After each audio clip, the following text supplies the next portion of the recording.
할렐루야, 시간이 되었습니다. 한 주간 잘 지내셨어요? 주님과 동행하는 한 주 보내셨기를, 그리고 주님을 더 사랑하는 시간이 되었기를 축복합니다. 오늘은 주님께 우리가 시간과 마음, 장소를 구별하여 기도함으로 나아가는 시간이죠. 우리 잠시 기도함으로 마음을 단정히 하고 주님 앞에 기도하러 가까이 나아가겠습니다. 아버지 하나님, 우리가 이 시간 하나님을 찾고 부르짖기 위하여 모였습니다. 하나님, 우리의 마음이 주님을 향하게 하여 주시고 세상을 바라보는 것이 아니라 하나님을 바라볼 수 있도록 도와주시옵소서.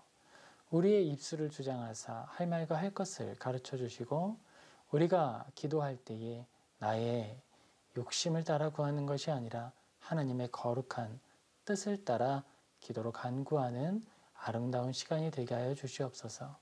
모일수록 주님 앞에 범죄하였던 많은 성경의 이야기들을 우리가 알고 있습니다.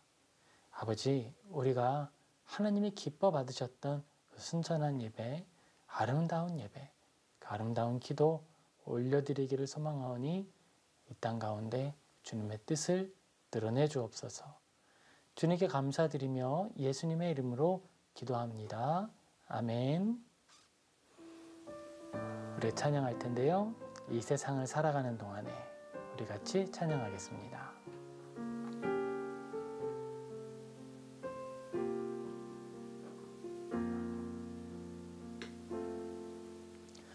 이 세상을 살아가는 동안에 나의 힘을 의지할 수 없으니 기도하고 낙심하지 말 것은 주께서 참 소망이 되심이라. 이 세상을 살아가는 동안에 나의 힘을 의지할 수 없으니 기도하고 낙심하지 말 것은 주께서 참 소망이 되심이라. 주의 길을 걸어가는 동안에, 주의 길을 걸어가는 동안에 세상의 것 의지할 수 없으니 감사하고 낙심하지 말 것은 주께서 참 기쁨이 되심이라. 하나님의 꿈이 나의 비전이 되고 예수님의 성품이 나의 인격이 되고 성령님의 권능이 나의 능력이 되길 원하고 바라고 기도합니다. 하나님의 꿈이 나의 비전이 되고 예수님의 성품이 나의 인격이 되고 성령님의 권능이 나의 능력이 되길 원하고 바라고 기도. 하나님의 꿈이 나의 비전이 되고 예수님의 성품이 나의 인격이 되고 성령님의 권능이 나의 능력이 되길 원하고 바라고 기도합니다. 진정으로 이 세상을 살아가는 동안에 우리의 힘, 내가 가진 것을 의지하는 것이 아니라 하나님을 의지하는 저와 우리 모두 되기를 소망합니다. 우리 이어서 때로는 너의 앞에 찬양하겠습니다.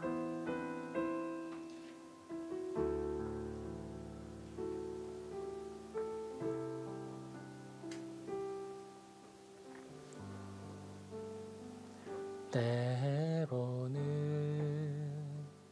너의 앞에 어려움과 아픔이 있지만 담대하게 주를 바라보는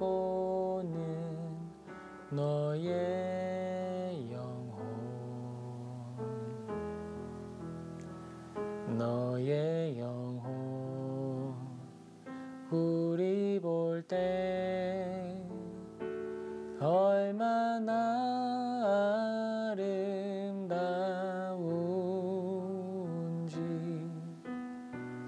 너의 영혼 통해 큰 영광 받으시 하나님을 찬양 오 할렐루야.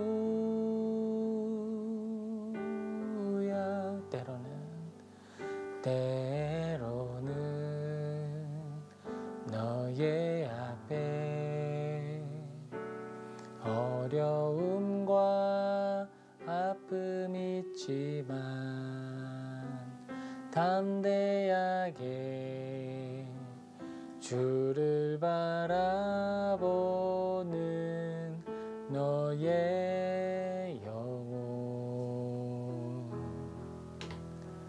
너의 영혼 우리 볼 때 얼마나 아름다운지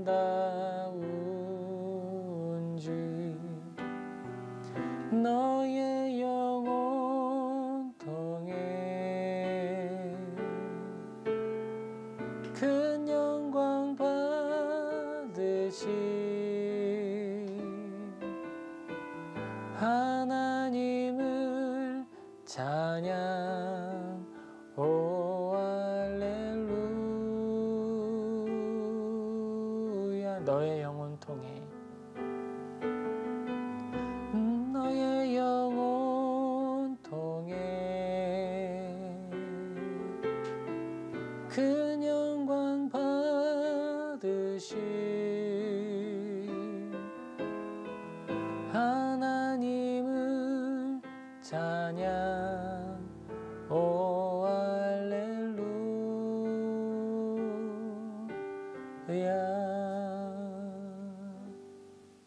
아멘.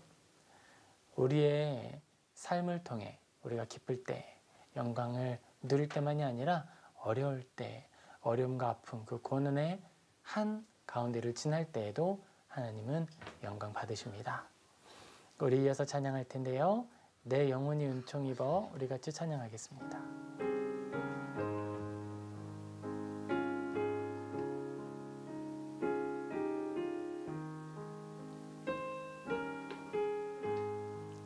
내 영혼이 은총 입어 중한 죄짐 벗고 보니 슬픔 많은 이 세상도 천국으로 와도다. 할렐루야 찬양하세. 내 모든 죄 사함받고 주 예수와 동행하니 그 어디나 하늘나라. 주의 얼굴 뵙기 전에 멀리 뵈던 하늘나라. 내 맘속에 이뤄지니 날로 날로 가깝도다. 할렐루야 찬양하세. 내 모든 죄 사함받고 주 예수와 동행하니 그 어디나 하늘나라 높은 산이 거친 들이 조막이나 궁궐이나 내 주 예수 모신 곳이 그 어디나 하늘나라 할렐루야 찬양하세. 내 모든 죄 사함받고 주 예수와 동행하니 그 어디나 하늘나라. 우리 같이 이 시간 기도하겠습니다. 기도할 텐데요. 이렇게 기도하죠. 하나님, 하나님 나라를 누리며 살아가게 하여 주옵소서. 먼 곳에 던져두고 막연히 있겠거니 그렇게 망망하게 사는 것이 아니라 오늘 나와 함께하는 하나님을 누리고 그 하늘나라에 참여하게 해달라고 우리 같이 기도하며 나아가겠습니다.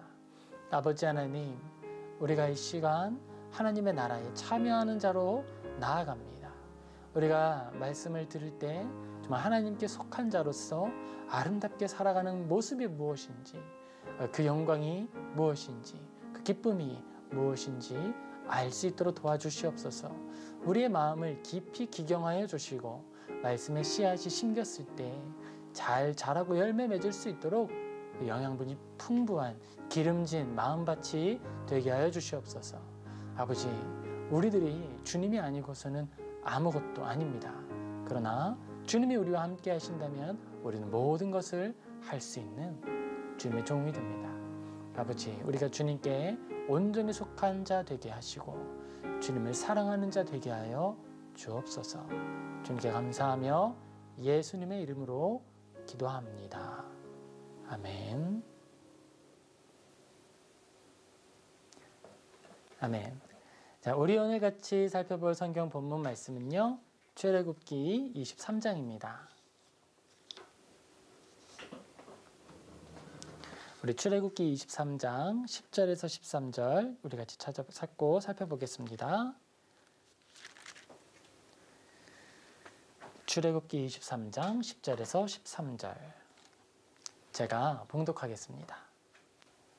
너는 6해 동안은 너의 땅에 파종하여 그 소산을 거두고 7째 해에는 갈지 말고 묵혀두어서 내 백성의 가난한 자들이 먹게 하라.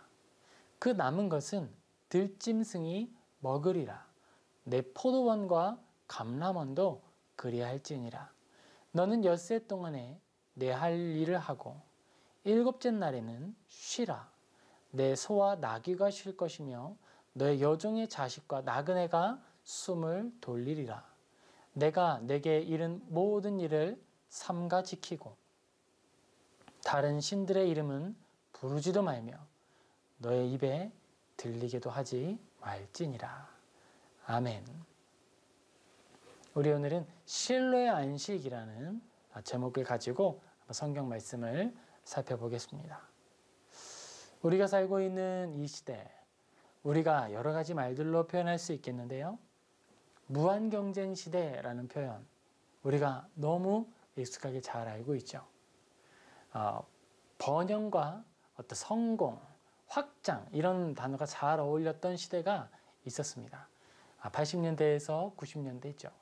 그리고 이제 90년대 후반에 들어서 오면서 이제 한국 경제는 성장의 둔화가 오게 되고 불황이 찾아오게 됩니다.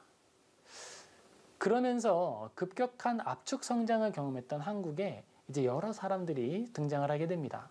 아주 짧은 시간, 우리가 경제 활동을 하는 게 보통 한 30년 정도 된다 하죠.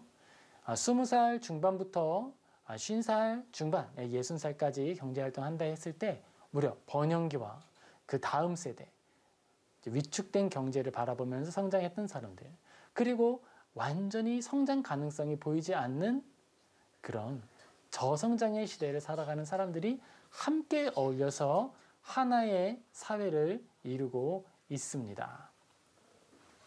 그런 가운데서 우리들은요, 많은 충돌감을 경험하게 되죠. 젊은이들은 꿈을 꾸고 꿈을 실현하기 위하여서 노력을 해야 되는데, 요즘에 있던 책이 있었죠. 노력의 배신이라는 책이 있습니다. 80년대 시대와 90년대까지를 살아왔던 분들은 20년 동안의 압축 성장을 바라보았어요. 회사에 입사하기 쉬웠고요. 입사한 후에 회사가 폭발적으로 성장하면서 이제 들어갔던 자신들도 직위도 폭발적으로 상승하게 되는 것이죠. 꿈을 이루려면, 아니 꿈을 꾸기만 하면 이룬다라고 하는 게 당시에는 맞는 말이었어요. 그런데 그 이후의 세대가 되었을 때는 이미 성장은 고도화되었고 이제 거의 틈새가 보이지 않는 상태에서 이제 어떤 돌파구를 찾기도 어려운 그런 상황들을 마주하게 됩니다. 그런 정점에서 이제 침체기를 바라보는 청년들은 어른들이 하는 말에 공감이 가지 않고 어른들 또한 이 젊은 세대가 이해가 되지 않는 거예요. 왜 꿈을 안 꾸니? 너 왜 이런 걸 저런 걸 하지 않니? 그런데 하지 않는 게 아니라 할 수 있는 환경이, 역사적 환경이 지금 그들과 그리고 과거가 많이 다르다는 거죠. 거기다가 여기에 한 가지 더 큰 사건이 덧붙여지게 됩니다. 코로나19죠. 코로나19로 인해 이 세대는요, 정말 아무도 경험해 본 적이 없었던 새로운 문화를 만들게 되고 새로운 환경을 마주하게 되었어요. 최소한 만나지 못할 거라는 생각은 하지 않았죠. 그런데 정말 만나지 못하는 사회, 소통이 어려운 사회, 그리고 과학의 발전은 충분히 있었지만 실행되지 않았던 화상회의와 그리고 원격 수업, 이런 것들이 이루어지게 되는 거예요. 우리 둘째가 이제 초등학교 1학년에 들어갔는데, 초등학교 1학년에 들어가서 1학년이 이제 끝났어요. 이제 2학년인데 학교를 몇 번 가본 적이 없는 거예요. 학교에서 이루어지는 가장 큰 교육의 내용 중에서 우리들이 그 많은 좋지 않은 교육의 내용이 있음에도 불구하고 받아들이는 게 있었죠. 사회화. 학교에 가서 친구들과 교제의 관계를 쌓으면서 이제 배울 것이 있다라는 건데, 지금 이 코로나 시대에는 학교에 가지 못했고 학교에 가서도 친구들과 충분히 교제하는 방법을 배우지 못한 채로 시간을 배우게 되는 거예요. 어떨까요? 지금 이제 이 세대가 자라난 후에는 어떤 모습의 삶을 살게 되고 어떤 방식으로 생각을 하게 될까요? 정말 많은 부분에서 차이가 나고 달라질 것이라고 생각을 합니다. 우리들이 이렇게 많은 시간, 많은 변화를 살펴보았는데요. 그 중에서 우리가 하나 또 생각해 볼 것이 있을 것 같아요. 그것은요, 휴식에 대한 이해이죠. 성공하는 시대의 사람들의 어른들은요, 휴식이라는 개념이 참 희박했어요. 농경시대까지 갈 수도 있겠죠. 농경시대의 사람들의 휴식 언제죠? 농사 짓지 못할 때가 휴식하는 때죠. 때를 따라 씨 뿌릴 시기가 되면 주말이든 휴일이든 관계가 없어요. 씨 뿌려야 하는 그 시기가 되면 씨를 뿌려야 되는 거죠. 맡은 밭, 그 농작물을 심어야 하는 밭이 많다면 빠듯하게 심어야 기간 안에 다 마칠 수 있는 거죠. 그리고 그 다음 세대가 되었을 때는 열심히 일을 하면서 이제 경제적 풍요로움을 누리게 됩니다. 야근을 하고요, 엄청난 일을 하게 되면서 소득을 얻기를 원하게 되는 것이죠. 쉴 시간이 없는 거예요. 물론 너무 힘들기 때문에 정말 쉬고 싶다라는 생각을 하지만 결코 일을 손에 놓을 수 없는, 마치 달리는 호랑이의 등에 올라탄 것처럼 그렇게 달려가는 시대가 있었습니다. 그리고 그 이후에는 이제 초등학교도 토요일, 주일 2번을 쉬게 되고 휴일이 우리에게 성큼 다가와서 이제 주중 근무 시간에 제한이 생기고 가정을 돌보라고 하는 어떤 사회적인 이슈들이 대두되기 시작을 했어요. 우리에게 있어서 휴식은 나의 가정으로 돌아가는 시간이었고요. 우리에게 휴식은 조금 생소하지만 이제는 좀 익숙해지고 있는 그런 과정이었습니다. 그런데 그것 잘 아시죠? 우리에게 있어서 이 휴식은요, 본래 성경에 제시된 내용이었어요. 단순히 우리의 육체의 휴식 정도, 내가 다음에 더 높이 뛰기 위해서 잠시 웅크리는 어떤 시간, 이런 정도에서 그치는 게 아니라는 거죠. 출애굽기 23장 이제 십계명을 제정을 하시고 난 후에 이후에 이제 이렇게 모세를 통해 알려주십니다. 너는 6해 동안은 너의 땅에 파종하여 그 소산을 거두고 7째 해에는 갈지 말고 묵혀두어서 내 백성의 가난한 자들이 먹게 하라. 그 남은 것은 들짐승이 먹으리라. 너의 포도원과 감람만도 그리할지니라. 포도밭과 올리브밭과 그리고 밭쌀을 내는 그 모든 곳에서 소득을 멈추라는 거예요. 우리에게 있어서 이 하나님의 말씀은요, 사실은 시대를 초월해서 주어진 것이잖아요. 너희들이 폭발적인 경제 성장의 시대를 살고 있든지 아니면 정말 하루하루가 엄청나게 급변하는 시장에서 우리가 1년만 멈추고 있다면 그건 뭐예요? 죽는 것이고 뒤처지는 것이죠. 그런데 이 하나님의 말씀이 우리에게 어떻게 읽혀지는가? 이건 우리에게 도전이 됩니다.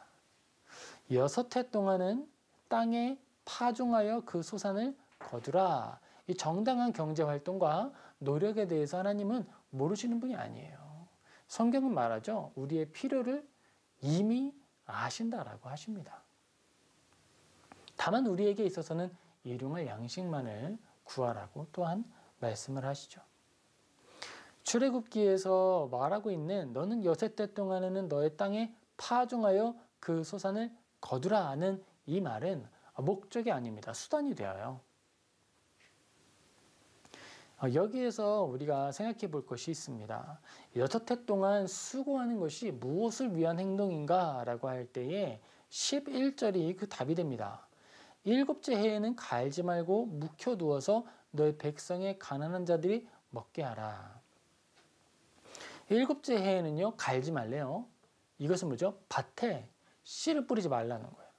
묵혀두래요. 소득을 얻지 말라는 거예요. 소득을 포기하라는 겁니다. 그렇다면 그 1년 동안은 하나님이 만나를 내리셔서 우리가 먹을 것을 거저 얻게 되느냐? 그건 아니죠. 1년을 놀고 먹기 위해서 우리에게는 얼마나 저축이 필요할까요? 제가 이제 교육자 생활을 쭉 하면서 이제 저축을 하고 이제 생활을 해 왔는데 1년 동안 일하지 않고 생활할 수 있는 가능성이 있느냐? 없습니다. 그런 건 없는 거예요. 많은 사람들이 공감하시지 않을까 해요. 6년 동안 저축한 것으로 1년을 그냥 살 수 있을 정도의 저축이 가능하려면 대단히 큰 소득을 얻어야 하는 것이죠. 믿음이에요, 사실은. 7째 해에 우리가 온전히 안식할 수 있다. 내가 하나님의 말씀을 사모하고 경외하니까 거기에 순종하겠다라고 결심을 하기 위해서는요, 오늘 내가 하는 이 노동에 충성을 다해야 되는 거예요. 근데 나 혼자만 그렇게 하는 게 아니라 모든 국가가, 이 사회의 모든 구성원이 다 같이 그래야 하는 거예요. 경제성장을 할 때 우리들이 보았던 안타까운 것이 있습니다. 그것은요, 돈을 버는 사람들이요, 기업이요, 마땅히 지급해줘야 할 급여를 주지 않는 거죠. 삥땅이라는 표현이요. 저희 아버지께서 이제 예전에 일을 하실 때에 제가 어깨너머로 그 단어를 굉장히 많이 들었어요. 지급해줘야 될 급여를 주지 않는 방식으로 우리가 부를 더 축적을 하는 거예요. 자, 그렇게 하면 어때요? 나는 부를 많이 축적했으니까 1년 그렇게 놓고 쉴 수 있다고 해요. 근데 다른 사람은요? 내년이 문제가 아니라 당장의 문제가 되는 거죠. 이처럼 지금 출애굽기에서 말하고 있는 이 10절의 말은요, 그저 단순히 어떤 종교적 원리만을 이야기하고 있는 게 아니라 우리가 사는 삶의 원리 안에서 안식이 어떻게 어떤 의미로 이제 실행되어야 하는가라고 우리에게 이야기해 주는 거예요. 우리에게 있어서 안식은 지금 오늘날 우리에게 안식일은 예배드리는 날 이렇게 좀 교환이 되고 있습니다. 예배드리는 날 이렇게 교회로 와서 하나님 앞에 나아가는데 어떤 의미에서는 휴식이 더 없어요. 월요일부터 금요일까지 열심히 일을 하고 때때로 아니 어쩌면 종종 토요일도 근무를 하고 주일에 나가서 이제 또 이렇게 하는 것이죠. 그런데 하나님은 본래 안식일을 그렇게 정하신 것은 아니었어요. 하나님께서 안식일을 정하실 때 사람을 위하여 정해 주신 것이죠. 그리고 그 안식일에 깊이 있는 원리는 바로 출애굽기 23장에 있는 이 원리입니다. 여러분, 암이라고 하는 질병 잘 아시죠? 오늘 우리가 살아가는 시대에 시대적 질병이라고 할 수 있을 정도로 익숙한 병입니다. 그런데 그 암이 왜 사람에게 치명적일까요? 그것은요, 암이라는 것 자체가 생명의 과잉, 영양의 과잉, 성장의 과잉, 죽지 않는 것으로부터 나타나는 것이기 때문에 그래요. 속성상 그거 내용만 보면은 좋은 것 같아요. 왜냐면 세포가 죽어야 되는데 죽지 않고 견디는 거거든요. 더 강해지는 거고 자꾸 확장하는 거예요. 그런데 그 암은 사람을 살리는 게 아니라 도리어 죽이게 됩니다. 암은 이렇게 정의를 합니다. 생체 조직 안에서 세포가 무한으로 증식하여 악성 종양을 일으키는 병, 결국에는 주위 조직을 침범하거나 다른 장기에 전이하여 생체를 죽음에 이르게 한다. 이 세포가 자기만 알아서 모든 영양을 독점하는 거예요. 그리고 자기가 머물러야 할 조직의 위치를 벗어나서 다른 장기를 침범합니다. 어떤 장기에서 생기든지 암이 위험해지는 것은요, 암은 그가 힘을 갖게 되는 순간부터 장기 조직의 역할을 감당하지 않아요. 그저 자기 자신만의 생존을 위하여서 다른 모든 것으로부터 착취하기 시작합니다. 영양의 독점이 일어나는 것이죠. 그러면 그렇게 생겨난 암은요, 사람의 몸에 어떤 영향을 주느냐? 사실 그게 직접적으로 사람에게 어떤 독소를 만들어낸다기보다는 장기를 파괴하고 장기가 원래 해야 할 동작들을 하지 못하게 만들면서 이제 다양한 합병증과 함께 그 기관의 죽음으로 사람에게 죽음을 초래하는 거예요. 근데요, 이 암에 대한 설명이 여러분 어디 익숙하지 않으세요? 이 세상을 살아가는 사람의 그 경제 원리와 삶의 원리에도 이 암세포의 원리가 그대로 적용이 됩니다. 우리 모두는요, 하나님께서 보내신 각자의 소명을 따라, 은사를 따라 각 지점에서 자기 역할을 감당하게 됩니다. 사실은 높고 낮음이 없는 거예요. 이 땅 가운데 있는 죄의 영향으로 소득이 크고 작고는 발생을 합니다. 그러나 그 모든 일들을 작정하시고 실행하시는 분은 하나님이시죠. 내가 내 부름받은 자리에 만족하고 머무르는 것은 이 소득이 나에게 충분하거나 그것으로 내가 만족해서가 아니라 하나님께서 나를 그 자리에 보내셨다라고 신뢰하기 때문에 우리가 그 안에서 안식하는 거잖아요.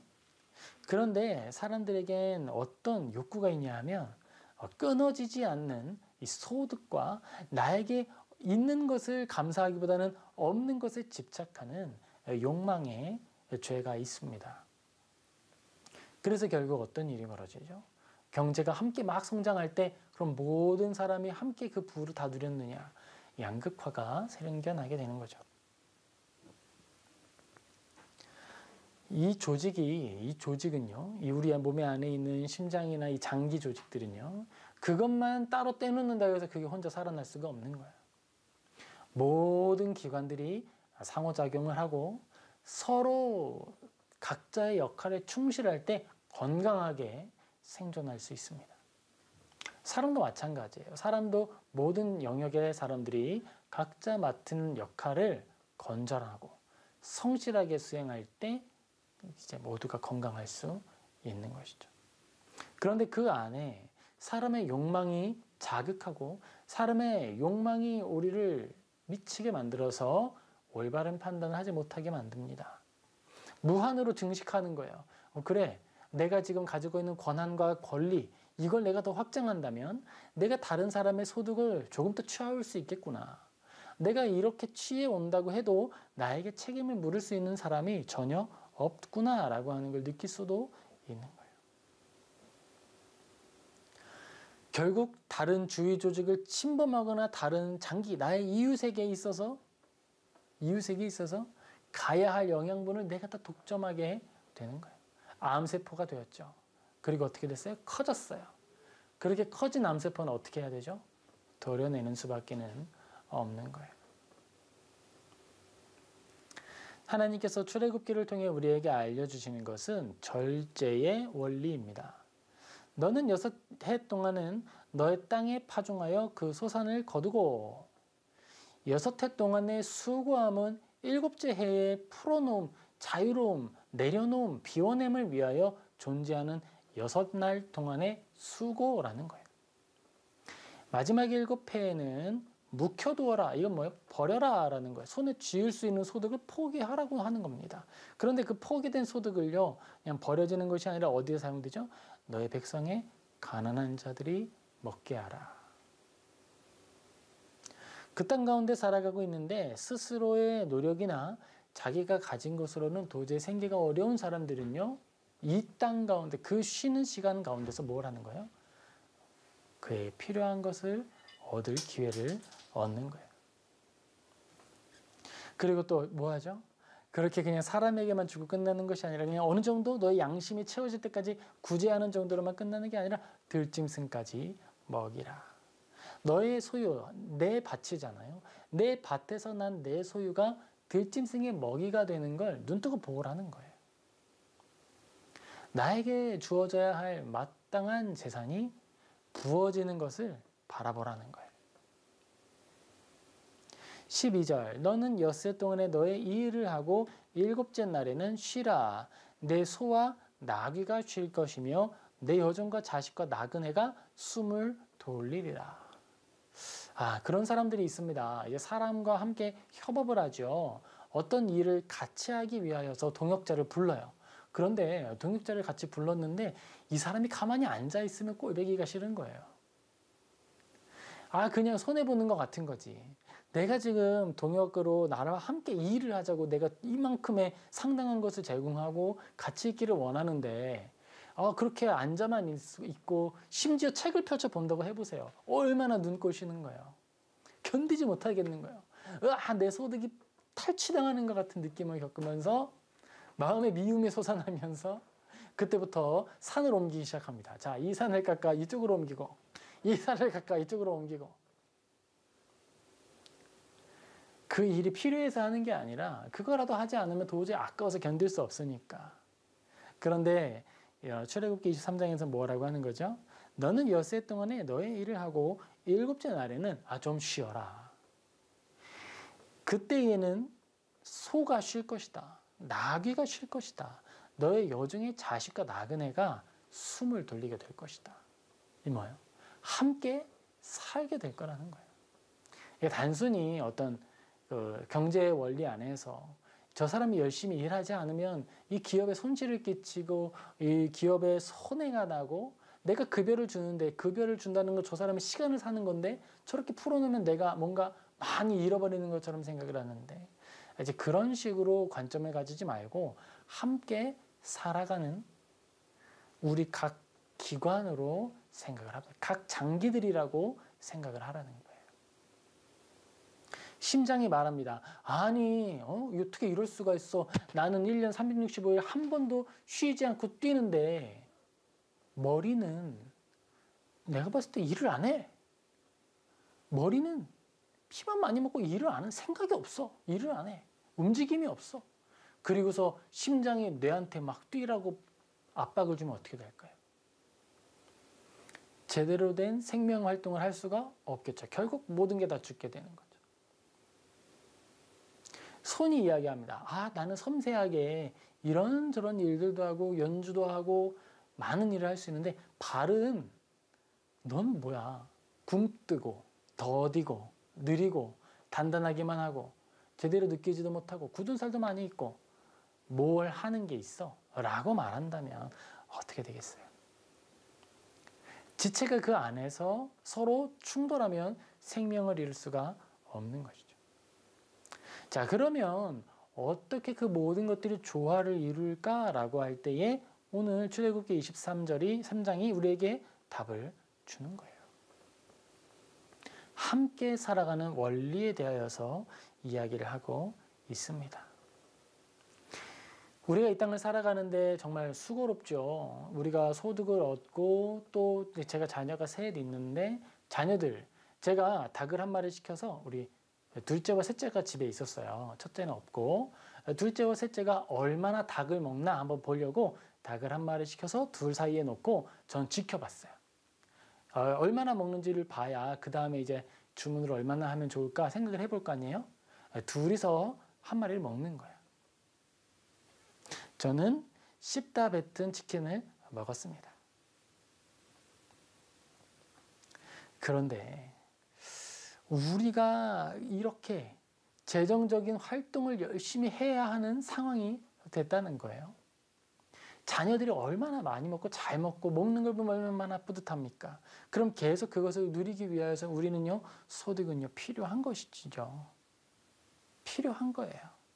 그리고 성경은 이렇게 이야기합니다. 노동에 대하여서 창세기 3장 19절 내가 흙으로 돌아갈 때까지 얼굴에 땀을 흘려야 먹을 것을 먹으리니 내가 그것에서 취함을 입었음이라 너는 흙이니 흙으로 돌아갈 것이니라 하시니라. 와, 이거는 무슨 말이냐면 하나님이 사람에게 특히 남자에게 노동할 의무를 부여하셨다는 거예요. 자, 이 노동할 의무는요, 이게 굉장히 소중합니다. 왠지 아세요? 아담이 노동을 해야 하와로부터 태어날 자녀들이 소득을 얻고 생명을 이어갈 수 있는 거예요. 하나님이 우리에게 제공해 주시는 생명, 그 다음 세대, 그 다음의 소망이 남자의 소득으로부터 이제 생명을 공급받는다는 겁니다. 우리가 자녀들이 나의 소득으로 생활할 때에 그걸 바라보면서 적게 먹어라, 덜 먹어라 그러지 않는 것이죠. 충분히 누리라고 하는 것이죠. 그처럼 우리 이웃에 대하여서도 그런 마음을 가지라는 거예요. 그들이 충분히 누리도록 나누는 거예요. 그런데 이 땅을 살아가는 모든 사람들은요, 탐욕의 노예이죠. 우리가 원하는 것 한 가지 무엇입니까? 노동의 축소, 소득의 확대. 일은 적게 하고 돈은 많이 버는 거. 그렇죠. 우리 모두 다 원하죠. 창조주 밑에 건물주. 왜요? 일하지 않고도 소득이 있으니까. 불로소득, 지혜로운 자의 특권이라고도 말을 합니다. 근데 과연 그럴까요? 성경의 가르침을 따르자면 이런 원리들은요, 반성경적이고 하나님을 대적하는 것이고 하나님과 나를 대등하게 여기서 이제 막 싸우자는 거예요. 왜냐하면 하나님께서는 이 땅 가운데에 나눔과 섬김을 통해 그의 정의, 공의, 긍휼, 사랑, 겸손, 아름다운 덕목들이 피어나기를 기대하시기 때문에 그렇습니다. 골로새서 4장 1절입니다. 상전들아 의와 공평을 종들에게 베풀지니 너희에게도 하늘에 상전이 계심을 알지어다. 그렇죠. 내 밭이야. 이 밭은 내 거야. 나의 소유야. 이 밭도 내 거고요. 포도원도 내 거고요. 저 올리브밭도 내 거예요. 그러니까 내 마음대로 할 겁니다. 말하죠.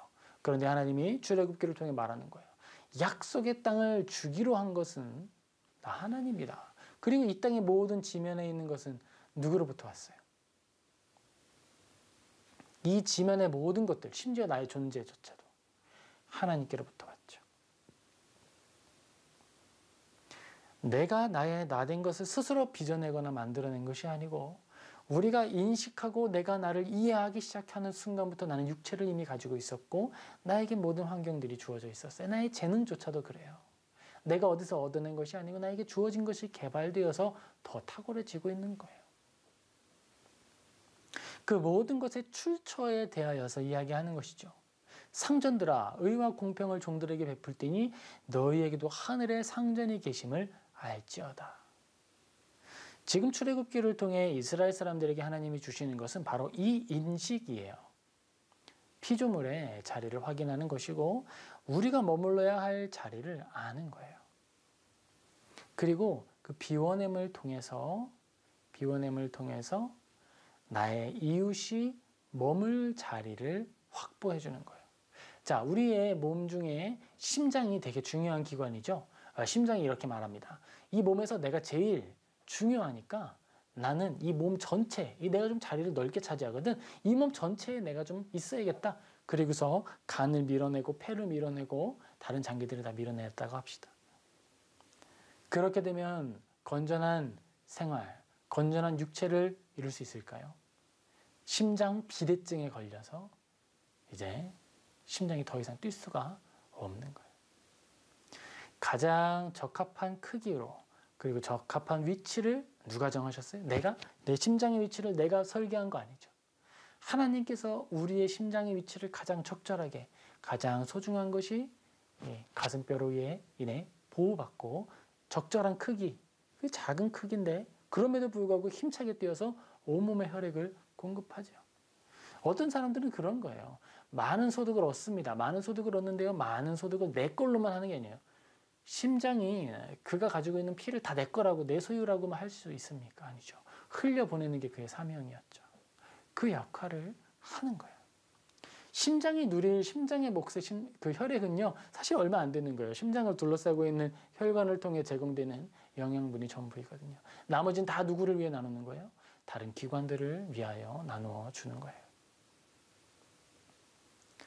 하나님께서 사람의 몸을 통하여 우리에게 알려주시는 것들이 또 있습니다. 모든 것이 조화롭게 될 때에 가장 아름답다는 거예요. 노동의 축소, 소득의 확대를 꿈꾸는 사람들은 결코 쉼을 생각하지 않습니다. 자, 우리가 지배자라고 합시다. 지배자라면요, 휴일은 없는 게 더 좋은 거예요. 근무 시간 제한은 지배자들에게 없는 게 제일 좋은 거예요. 이 일이 늘어나잖아요. 이 노동은 다른 사람들이 하는 것이고 뭐요? 나는 소득만 얻으면 되는 거니까. 노동에 대하여서는 외주를 주거나 노동에 대하여서는 타인에게 미루어 버리는 것이죠. 그리고 이익은 오히려 나에게만 머물게 하고 다른 사람에게는 나누어 주지 않는 거예요. 그런 것을 독점이라고 합니다. 그런데 그런 사람들은 결코 건전한 관계를 만들 수가 없는 것이죠. 그리고 그들 가운데에는 결코 쉼을 얻을 수가 없습니다. 제가 이걸 어떻게 생각을 했냐면 우리의 말씀 가운데서 발견하는 게 있어요. 그것은 하나님께서 이제 신명기와 많은 성경을 통해 이제 구제하는 것에 대해서 강조를 하신다는 거예요. 요한일서 4장 19절, 20절, 21절입니다. 우리가 사랑함은 그가 먼저 우리를 사랑하셨습니다. 예수 그리스도께서 사랑하셨다는 것을 말하는 거죠. 누구든지 하나님을 사랑하노라 하고 그 형제를 미워하면 이는 거짓말하는 자니 보는 바 그 형제를 사랑하지 아니하는 자는 보지 못하는 바 하나님을 사랑할 수 없느니라. 우리가 이 계명을 주께 받았으니 하나님을 사랑하는 자는 또한 그 형제를 사랑할지니라. 자, 여기에서 우리가 발견하는 것은요, 하나님 사랑과 이웃 사랑을 대등한 위치에서 이야기한다는 것을 확인하는 거예요. 우리가 이웃을 사랑하지 못한다면요, 보이는 이웃도 사랑하지 못하는데 보이지 않는 하나님은 더 사랑할 수 없다는 거예요. 이웃을 사랑하는데 이웃에게 우리가 그들의 소득을 나누어 주고 그들에게 베풀도록 명령한 것을 집행하지 않는다. 있을 수 없는 일이죠. 왜냐하면 하나님을 사랑하는 것을 통해 하나님의 사랑은 휴식과 안식 그리고 나누어 주는 이 원리를 통하여서 하나님 사랑하는 게 표현되도록 정하셨거든요. 하나님은 이미 충만하셔서 우리에게 무엇인가 받으실 필요가 없어요. 그래서 나에게 주려고 그래 그걸 이웃에게 나누어라. 이웃이 다 풍성해서 그들이 누릴 게 없어. 그렇다면 동물들에게 나누어라. 모든 피조물까지 흘러가는 하나님의 긍휼을 보여주라는 거죠. 누구에게요? 가진 거라고는 떡 5개, 물고기 2마리밖에 없는 아이에게도 그렇게 말씀하시는 거예요.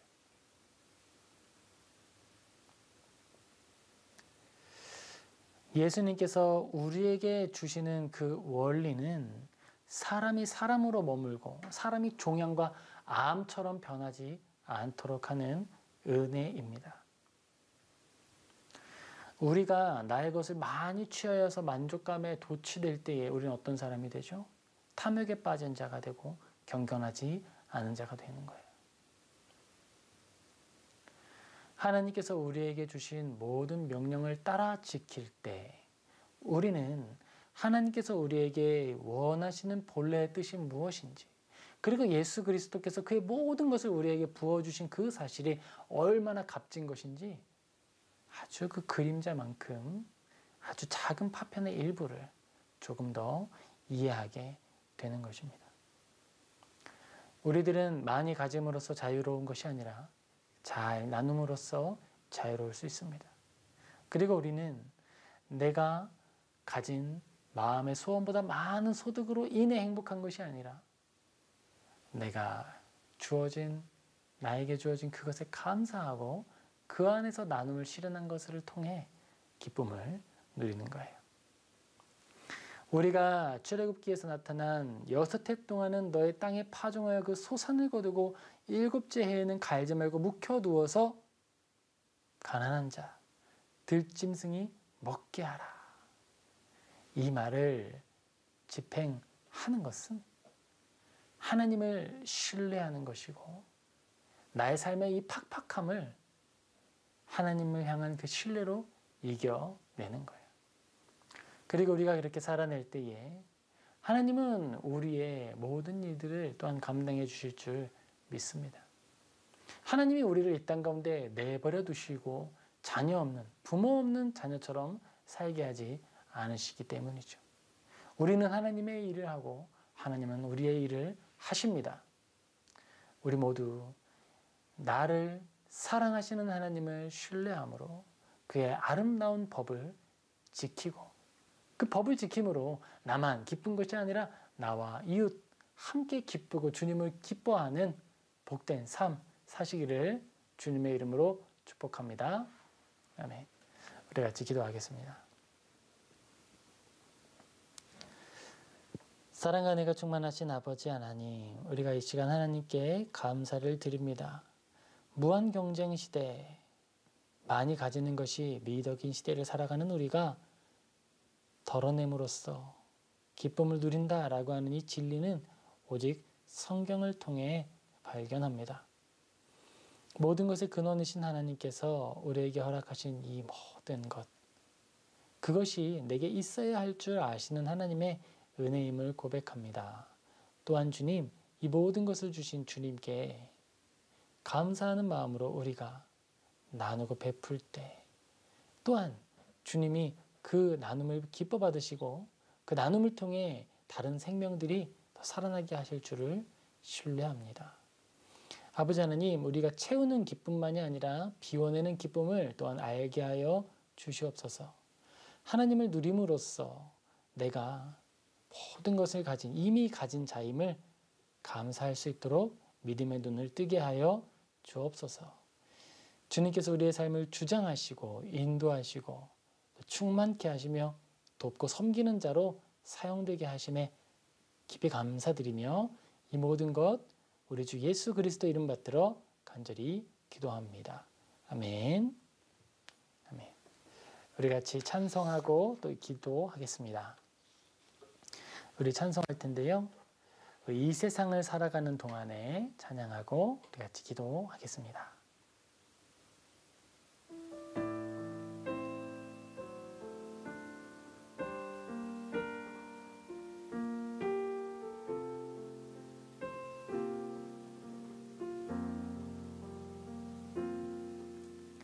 이 세상을 살아가는 동안에 나의 힘을 의지할 수 없으니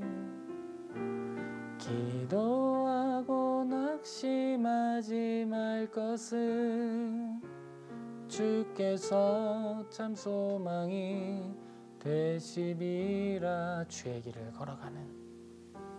주의 길을 걸어가는 동안에 나 상의 것 의지할 수 없으니 감사하고 낙심하지 말 것은 주께서 참 기쁨이 되심이라. 하나님의 꿈이 나의 비전이 되고 예수님의 성품이 나의 인격이 되고 성령님의 권능이 나의 능력이 되길 원하고 바라고 기도합니다. 우리 이 시간 같이 기도합시다. 기도할 때에 하나님, 내 눈을 띄워주셔서 내가 돈 버는 일에만 밝은 게 아니라 나누는 일에도 밝아지게 하여 주시옵소서. 우리 이 땅 가운데 내가 잘 나누는 자 되게 해달라고 기도하며 나아가겠습니다. 아버지 하나님, 우리가 절제함으로, 나누어냄으로, 비움으로 기쁨과 행복을 누립니다. 아버지, 우리가 들숨만 가지고는 살 수 없는 것처럼 날숨을 내쉬어야만 합니다. 아버지, 우리가 재정에 있어서도 재정의 들숨과 날숨의 균형을 갖추게 하여 주시옵소서. 나의 배만 채우는 삶이 아니라 이웃의 필요를 채우고 공급하고 세워주는 믿음의 사람들이 되게 하여 주시옵소서. 아버지, 기독교가 이기주의의 그 그림자를 벗어나게 하여 주시옵시고 집단 이기주의의 한 형태가 아니라 정말 이 세상의 원리를 이기는 하나님 나라가 되게 하여 주시옵소서. 아버지, 보이지 않는 하나님 나라가 그의 뜻을 순종하는 자들의 만남과 삶을 통해 이 땅에 도래하는 줄 믿습니다. 아버지, 내가 나눔을 실현함으로써 하나님 나라를 살아가는 자가 되게 하여 주옵소서. 막연한 그 나라가 아니라 오늘 나와 함께하는 실현된 하나님 나라의 백성으로 이 땅을 살아가게 도와 주시옵소서. 아버지, 우리들은 진정으로 하나님께 속해 있습니다. 우리는 진정으로 하나님의 소유입니다. 아버지, 내가 모든 것이 내 것인 줄 알았고 다 나를 위해서만 존재하는 줄 알았습니다. 그런데 주님, 우리가 오늘 말씀을 통해 살펴보니 우리의 모든 것이 주님께로부터 왔고 또한 주님은 이 모든 것을 나눔을 목적하여서 주어지는 것이라고 말씀하십니다. 아버지, 나의 일주일 그중에 6일이 나를 위하여 사용되는 것이 아니라 마지막 한 날 그 나눔의 시간을 위하여 준비하는 예배의 시간들이 되게 하여 주시옵소서. 아버지, 내가 살아가는 일주일의 그 삶이 모든 순간이 주님을 온전히 높이는 예배의 자리가 되게 하여 주시옵소서.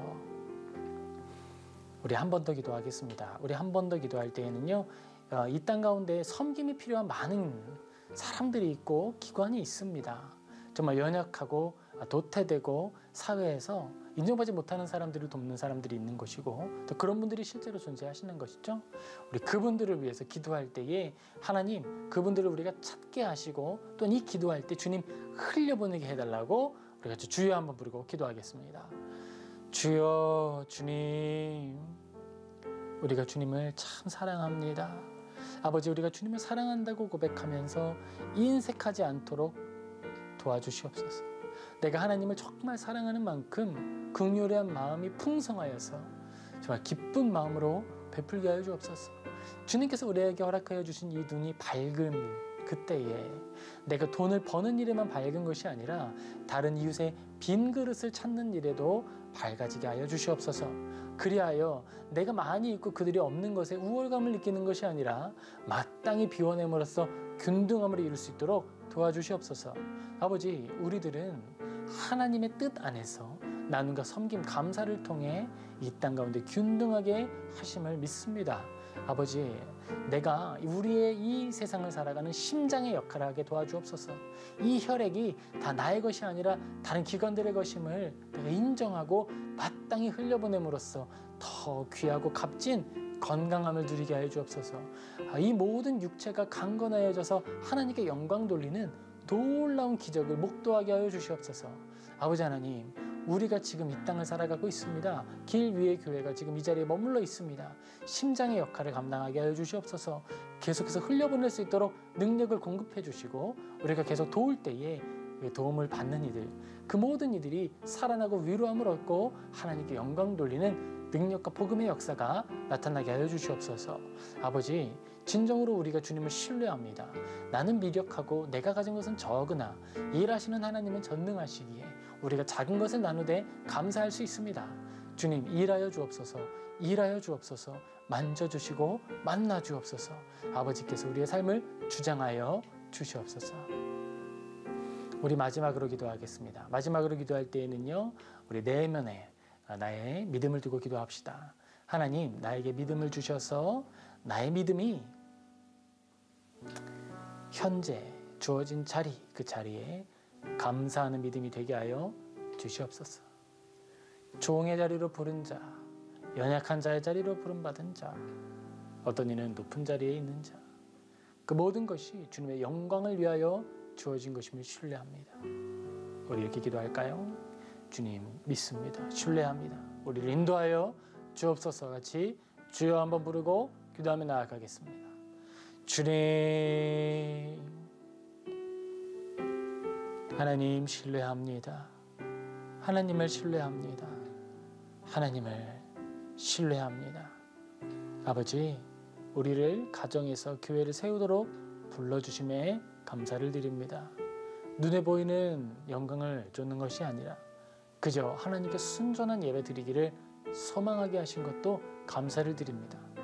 우리 가정이 지내오는 모든 과정 가운데 동행하시고 지키시고 또 피할 길을 내시고 우리가 마땅히 누려야 할 것들을 또 누릴 수 있도록 허락해 주심에도 감사를 드립니다. 아버지 하나님, 우리가 절제할 때 또한 감사하고 누릴 때에 또한 감사하며 누리지 못할 때에나 절제해야만 할 때에도 나눔으로써 주님께 영광 돌리고 감사를 표현하는 아름다운 가정들, 믿음의 지체들이 되게 하여 주시옵소서. 아버지 하나님, 우리 모든 지체가 나에게 주어진 자리가 주께로부터 왔음을 신뢰하게 하여 주시옵소서. 아버지, 저성장의 시대에 일자리를 찾기 위해 고심하고 있는 대학 졸업생들이 있습니다. 그들이 자기의 자리를 찾기 위하여 또한 여정을 떠날 때 주님 지켜주시고 보호하시고 지혜 주시며 마땅한 자리를 인도하여 주시어서 그들이 자신의 재능을 펼치고 젊음을 사용할 아름다운 자리에 머무를 수 있도록 인도하여 주옵소서. 또한 그들이 머무는 자리에서 너무 낮아지거나 너무너무 마음이 상하는 것이 아니라 또한 적은 일에 감사함으로 요셉이 감옥에서도 충성하였던 것처럼 그 모든 시간에 충성함으로 하나님께 영광 돌리게 하여 주시고 결국 그날에는 정말 총리와 같은 자, 요셉과 같은 영광 받는 자, 높거나 낮거나 그 모든 자리에서 하나님께 영광 드렸던 자, 진정한 예배자, 그 예배자로 아버지께 기억되는 성도들이 되게 하여 주시옵소서. 아버지, 우리 모든 삶을 주님께 올려드립니다. 주님, 우리를 주장하여 주시옵소서. 우리 이후에는요, 주기도문으로 기도회를 마치고 각자 골방에서 기도하는 시간을 갖겠습니다. 우리의 기도회는 여기서 마치지만 각자의 자리에서 하나님과 독대하시고 하나님께 우리의 마음의 소원과 기도 제목을 아뢰시기를 축복합니다. 주기도문입니다. 하늘에 계신 우리 아버지여, 이름이 거룩히 여김을 받으시오며 나라의 임하옵시며 뜻이 하늘에서 이룬 것 같이 땅에서도 이루어지이다. 오늘날 우리에게 일용할 양식을 주옵시고 우리가 우리에게 죄 지은 자를 사하여 준 것 같이 우리 죄를 사하여 주옵시고 우리를 시험에 들게 하지 마옵시고 다만 악에서 구하옵소서. 대개 나라와 권세와 영광이 아버지께 영원히 있사옵나이다. 아멘.